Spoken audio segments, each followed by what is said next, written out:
Adam alaihi salam ni, nama dia ni daripada bahasa apa? Ini ada perbahasan di kalangan para ulama. Ada yang kata Adam daripada bahasa A'jami. Bahasa A'jami ni bukan bahasa Arab lah. Arab ni dia panggil orang yang bukan Arab ni Ajam.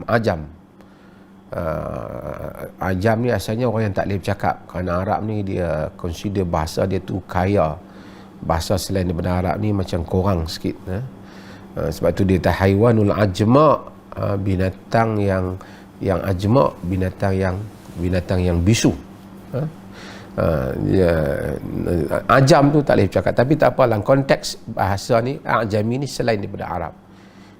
Adam ni bukan daripada bahasa Arab. Ada yang kata Adam ni daripada bahasa Arab, tapi semua perbahasan tu pada saya dia tidak memberi banyak makna.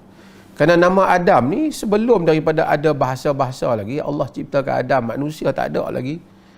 Manusia tak ada lagi di dunia ni, tak ada lagi percambahan bahasa. Adam telah ada. So tak payah fikirlah Adam ni daripada apa, nama dia macam mana. Sebahagian orang dia ada minat dalam hal-hal yang seperti itu, lalu dia menghabiskan masanya untuk bahaskan hal-hal yang tidak memberi banyak manfaat. Adam ni ada banyak lah. Kita tengok Adam kahwin dengan Hawa, siapa dia jadi tok qadi dia, siapa jadi saksi dia.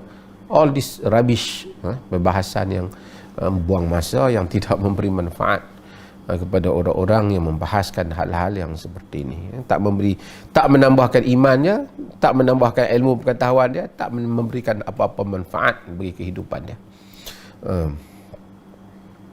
Okey. Bila Adam diciptakan, hadis-hadis nanti kita akan baca, Adam diciptakan pada hari Jumaat. Fihi khuliqa Adam, pada hari Jumaat itu diciptakan Adam. Wa fihi qubid, pada hari Jumaat juga Adam itu mati. Ada hadis yang diriwayatkan oleh Imam Muslim yang daripada Abu Hurairah radhiyallahu anhu. Dia mendetailkan hari-hari penciptaan, hari Sabtu, hari Ahad, hari Isnin, hari Selasa, sehingga dia sebut tentang Adam ni, dia kata khuliqa Adam ba'dal asri min yaumil Jum'ah. Diciptakan Adam pada selepas waktu asar pada hari Jumaat, fi akhiril khalq, pada akhir penciptaan, fi sa'atin min sa'ati al-Jum'ah fima baina asri ila al-lail. Pada satu saat daripada saat-saat pada hari Jumaat, daripada antara waktu asar sehingga malam. Riwayat ini daripada Abu Hurairah radhiyallahu anhu, daripada Imam Muslim. Namun ulama-ulama bahas tentang riwayat ini, pasal dia sebut tentang penciptaan hari sekian-sekian. Di kalangan para ulama, banyak mereka yang mengkritik Imam Muslim dalam hadis ni. Bukan mengkritik soal kesabitan, tapi mereka melihat riwayat ini tidak sabit untuk disandarkan kepada Nabi SAW. Sehingga sebahagian mereka menganggap menyatakan Abu Hurairah mengambil riwayat ini daripada Ka'ab al-Ahbar. Ka'ab al-Ahbar adalah merupakan orang Yahudi, yang mana dia telah masuk Islam.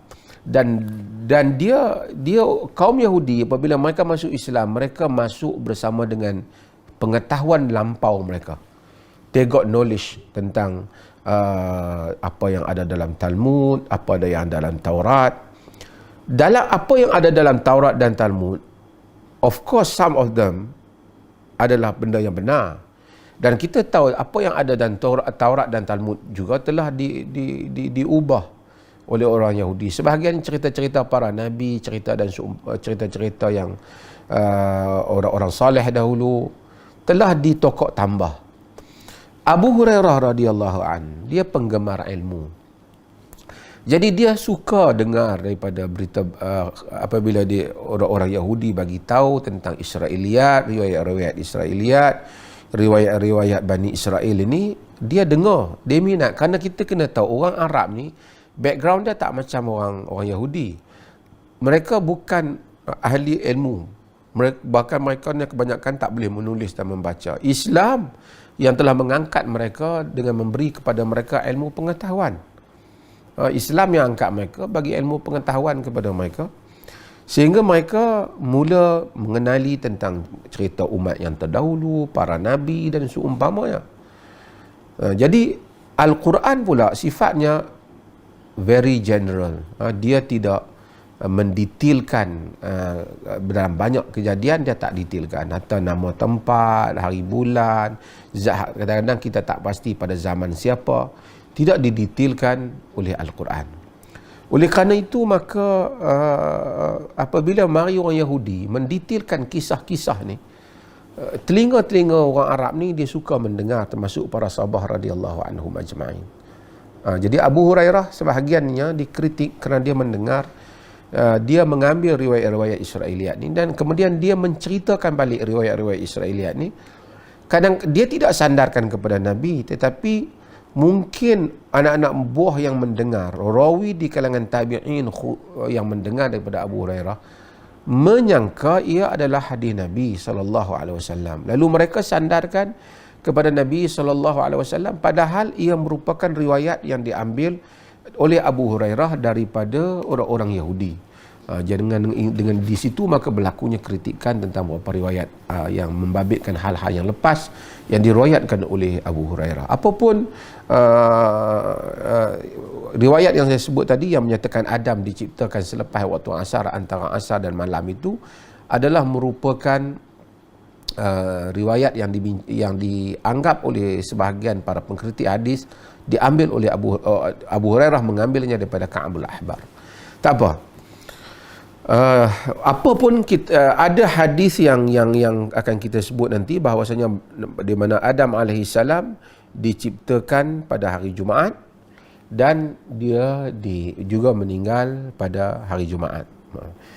Dalam hadis yang riwayat Abu Hurairah juga yang diriwayatkan oleh Imam Bukhari dan Imam Muslim, Nabi SAW kata, fihi khairu yaumin tala'an alaihi syamsu yaumul Jum'ah. Sebaik-baik hari yang mana terbit padanya matahari ialah hari Jumaat. Fihi khuliqa Adam. Pada hari itu diciptakan Adam. Jadi Adam diciptakan pada hari Jumaat. Sebelum saya nak pergi pada Adam dicipta pada hari Jumaat dan seumpamanya ini, saya nak supaya kita jelas tentang satu hal.